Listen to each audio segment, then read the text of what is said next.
പാലക്കാട്ടു നിന്നും 45 കിലോമീറ്റർ ദൂരമുണ്ട് പൊള്ളാച്ചിക്ക്. അവിടെ നിന്നും 15 കിലോമീറ്റർ പോയാൽ ആനമല എത്തും. അവിടെയാണ് അതിശക്തമായ അനുഗ്രഹം ചൊരിയുന്ന മാഷാണിയമ്മൻ കോവിൽ. പണ്ടുപണ്ടേ ആനകൾ ഉള്ളതിനാലാണ് ഈ സ്ഥലത്തിന് ആനമല എന്ന പേര് വന്നത്.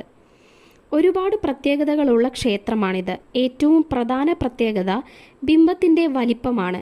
15 അടിയിൽ കൂടുതൽ നീളമുള്ള ബിംബം ശയിക്കുന്ന രീതിയിലാണ് പ്രതിഷ്ഠിച്ചിരിക്കുന്നത്. 4 കൈകളിൽ 2 എണ്ണം നിലത്തും 2 എണ്ണം മുട്ടിനും മുകളിലേക്ക് ഉയർത്തിപ്പിടിച്ചും മലർന്നു കിടക്കുന്ന അമ്മൻ.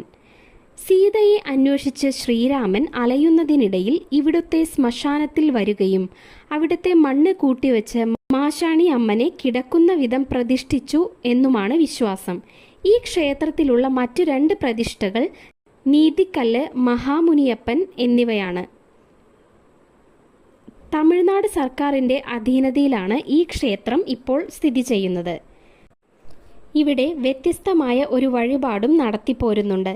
ചുവന്ന മുളക്, അതായത് വറ്റൽ മുളക് അരച്ച് ബിംബത്തിൽ തേക്കുന്ന വഴിപാടാണിത്. ഇത്തരമൊരു വഴിപാട് വേറെ ഒരു ക്ഷേത്രത്തിലും ഉള്ളതായി അറിവില്ല. ശ്രീകോവിലിനു പുറത്ത് ആണ് മുളക് അരയ്ക്കാനുള്ള അരകല്ലും തേക്കാനുള്ള വിഗ്രഹവും പ്രതിഷ്ഠിച്ചിരിക്കുന്നത്. ഈ വിഗ്രഹവും അമ്മിക്കല്ലുമാണ് നീതിക്കല്ല് എന്ന പേരിൽ അറിയപ്പെടുന്നത്. വഴിപാടുകാരൻ ക്ഷേത്ര ജീവനക്കാരൻ്റെ സഹായത്തോടെ അമ്മിയിൽ മുളകരച്ച് 2 കൈകളും കൊണ്ട് പ്രതിഷ്ഠയിൽ വാരിത്തേച്ച് ആവശ്യമെന്താണോ അത് മനസ്സുരുകി പ്രാർത്ഥിച്ചാൽ നടക്കുമത്രേ. ഏതു തടസ്സം മാറാനും ഈ വഴിപാട് സഹായിക്കും എന്നാണ് പറയുന്നത്. പൂജയും അഭിഷേകവുമാണ് അമ്മയുടെ ഇഷ്ട വഴിപാട്. ഇവ നടക്കുമ്പോൾ അമ്മയുടെ ശക്തി വർദ്ധിക്കുന്നത് ഭക്തന് നേരിട്ട് അനുഭവപ്പെടുന്നു എന്നതാണ് മറ്റൊരു പ്രത്യേകത. ഈ അനുഭവം ഉണ്ടാകുമ്പോൾ ഭക്തന് രോമാഞ്ചം അനുഭവപ്പെടും. ഇതിലൂടെ തന്നെ എന്താണോ പ്രാർത്ഥിച്ചത് അത് നടക്കുമോ ഇല്ലയോ എന്ന് മനസ്സിലാകും. ചൊവ്വ, വെള്ളി ദിവസങ്ങളിലാണ് ഇവിടുത്തെ പ്രത്യേകത.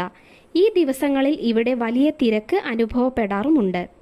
രാവിലെ 6 മണി മുതൽ രാത്രി 8 മണി വരെ ക്ഷേത്രം തുറന്നിരിക്കും.